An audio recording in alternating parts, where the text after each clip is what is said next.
CIA Director nominee Gina Haspel facing tough questions about her role in the Bush-era enhanced interrogation program during yesterday's confirmation hearing. Former Vice President Dick Cheney striking a defiant tone on his support of that program then and right now.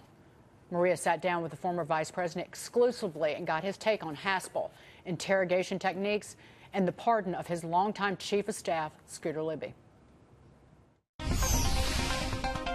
Gina Haspel obviously facing the Senate Intel Committee today.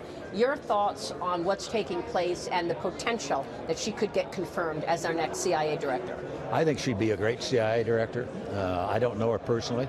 I hear good things about her from the people at the agency.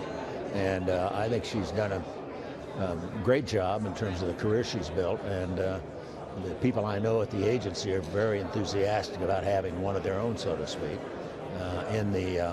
in the driver's seat at the CIA. But aside from that, she's got a distinguished career in the clandestine service. She's done difficult jobs and done them very well. I think the Democrats are trying to find some way to vote against her, but it's hard. And in the end, I think she'll be confirmed.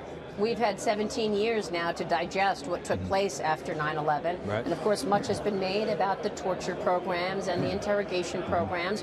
You've been vocal about this, that at the time, this was the right thing to do, correct? Right. Yeah, I've been very vocal about it. I believed in it. I was heavily involved in getting it set up and getting the opinion out of the Justice Department on how far we could go.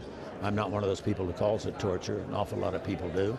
But it wasn't. It was set up in a way that what we did was, in fact, consistent with our fundamental statutes and agreements that were in place.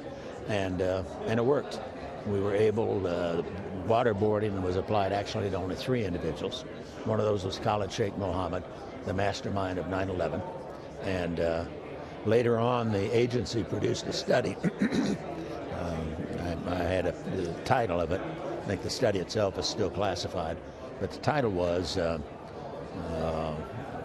KSM, Khalid Sheikh Mohammed, preeminent source on Al-Qaeda. He's the guy who got waterboarded more than anybody else. I think what we did helped ultimately produce the intelligence we needed to be able to get bin Laden. And so I supported it wholeheartedly.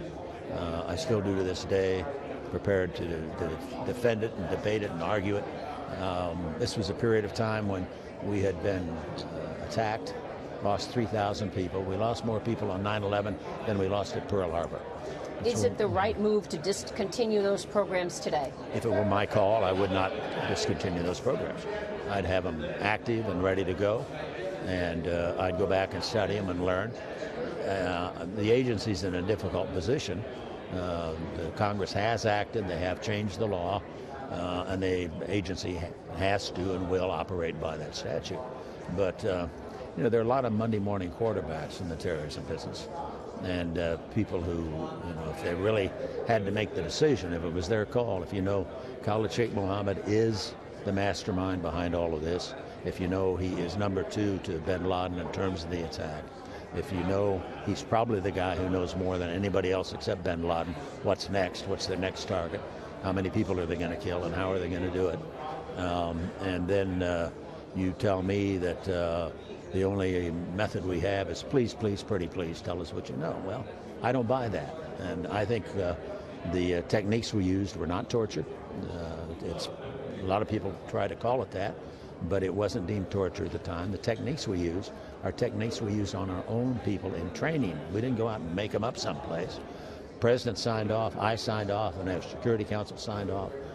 They did a good job. They got the intelligence they needed, and we were safe from any further mass casualty attacks in the 7.5 years on our watch.